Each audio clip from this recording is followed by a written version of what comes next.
C'est en fait, d'après moi, la suite logique de l'éducation populaire. C'est un phénomène qu'on connaît depuis un certain nombre d'années et ça permet d'utiliser le théâtre pour faire de la sensibilisation auprès de la communauté. Bonjour, grand-papa chéri! Ce théâtre-là réunit ce que j'appellerais des conditions gagnantes, finalement. D'abord, c'est souvent des gens qui n'ont pas... Ce ne sont pas des comédiens professionnels. Ça permet aux gens de prendre une certaine distance par rapport à une réalité qui peut être extrêmement pénible. Alors, ça nous donne cette espèce de marge de manœuvre pour pouvoir, justement, sensibiliser les gens à des situations difficiles.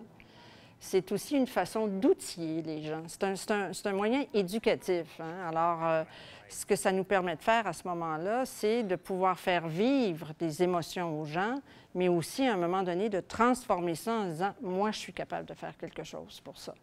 Alors, le théâtre a vraiment cette force-là, et puis c'est quand même des gens en chair et en os qui sont devant nous, finalement, c'est ça.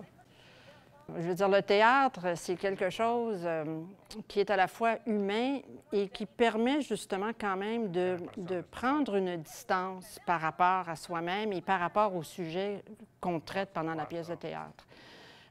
On a des comédiens qui sont sur scène, on a des gens, des êtres humains, et ça permet aux gens de s'identifier à ces personnes-là, mais en même temps de comprendre que c'est pas d'eux qu'on parle. On parle d'une situation. Alors, ça désamorce énormément de choses, tout en devenant un outil éducatif, encore une fois, parce qu'on peut aborder des outils, des solutions, on peut aborder une série de questionnements qui permettent aux gens de faire leur cheminement une fois que la pièce de théâtre est terminée.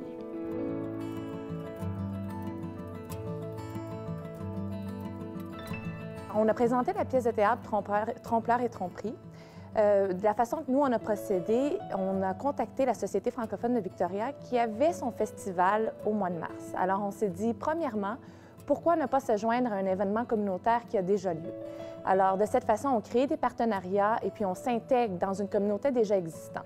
Parce que, bon, on veut aller chercher la même communauté de toute façon, alors aussi bien s'allier avec des événements qui sont déjà mis en place puis qui ont déjà une envergure, qui sont déjà bien implantés dans la communauté. La raison pour laquelle l'événement a été un succès, c'est parce qu'on a été chercher des alliés. La Société francophone, on avait une metteur en scène qui a étudié en arts appliqués, on avait une travailleuse sociale qui était sur place pour répondre aux questions si jamais il y a des gens qui étaient en détresse ou qui avaient envie d'en discuter. On avait une animatrice à la fin qui a beaucoup d'expérience en animation.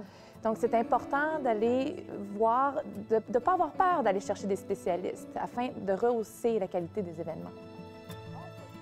Bien, ça fait partie, c'est comme ça qu'on fait évoluer notre communauté. Alors, si on veut veiller à la pérennité d'une communauté, bien, il faut en prendre soin. Donc, la prévention, c'est très important. Si on n'en parle pas, bien, c'est là que les sujets tabous viennent et puis c'est là qu'on commence à avoir des problèmes. Alors, c'est important d'avoir une ouverture d'esprit avec la communauté puis d'être ouvert à la communication. Moi, je viens d'un genre de théâtre qui s'appelle le théâtre appliqué. Ça a à faire avec justement l'éducation et le développement de la communauté. C'est un outil que j'ai dans ma poche. Et puis moi, je me considère une travailleuse de communauté. Ça nous aide à... Le théâtre en tant que tel, c'est spécialement quand ça a à faire avec des sujets qui sont importants à la communauté, comme l'abus des aînés en particulier. Aujourd'hui, c'est le thème qu'on a observé avec la pièce de théâtre. On a tout témoigné des histoires très sensibles.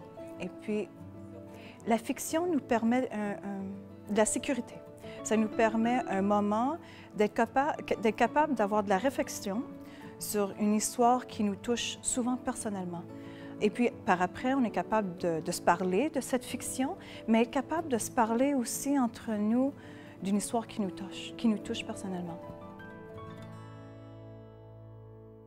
D'abord, pour avoir déjà présenté des ateliers avec des DVD, un petit peu sur les abus et les fraudes, je trouve que la pièce de théâtre nous permet d'être encore plus proche des situations, d'être encore plus émotivement impliqués.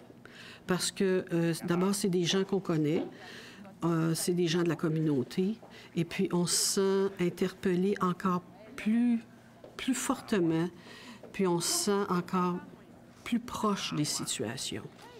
Alors ça, j'ai beaucoup aimé ça. Parce que quand on regarde un DVD, bien, c'est loin, puis c'est comme un film, et puis on s'implique moins. Tandis que là, on ressent vraiment ce que les gens vivent. Et puis, oui, il y a toute une gamme d'émotions qui m'a passé dans la tête. Premièrement, je vais te dire, ça fait 10 ans que ma mère est décédée. Je m'en suis beaucoup occupée. Puis je me rends compte, en regardant ça, que malgré que j'y ai apporté beaucoup d'attention, puis que j'ai pris soin d'elle presque jusqu'à la dernière minute, je trouve que j'ai manqué de patience, des fois. Puis je me rends compte maintenant que moi, je vieillis, puis que moi, je vois des situations comme ça, puis qu'on essaie de me prévenir de ce qui pourrait arriver. Je me rends compte qu'il faut avoir beaucoup de patience avec les aînés, puis que j'en ai pas eu assez. Fait que ça, c'était une des grosses choses que j'ai trouvées. Oh, on s'est laissé en bien mauvais termes hier. Oh, je regrette tout ce que j'ai pu lui dire. J'aurais pas dû le juger. Par le théâtre, on peut rejoindre des gens parce qu'on ne sait jamais ce qui se passe en arrière des portes fermées des maisons. On ne sait pas ce qui se passe dans la vie des gens. Les gens viennent voir une pièce de théâtre. Si on peut les faire réfléchir ou se questionner d'après ce qu'ils ont entendu dans la pièce, on peut les rejoindre de cette façon-là. Puis même si ça rejoint une personne, c'est déjà beaucoup. Alors, je pense qu'en tant que comédien, on a ce pouvoir-là, d'après les paroles qui nous sont prêtées, de rejoindre des gens et de peut-être les aider.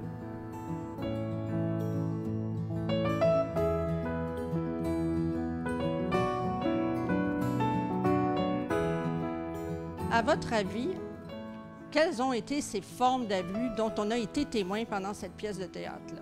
On a de la difficulté à recruter les participants, à inviter les gens à venir entendre le sujet, parce que c'est un sujet tabou.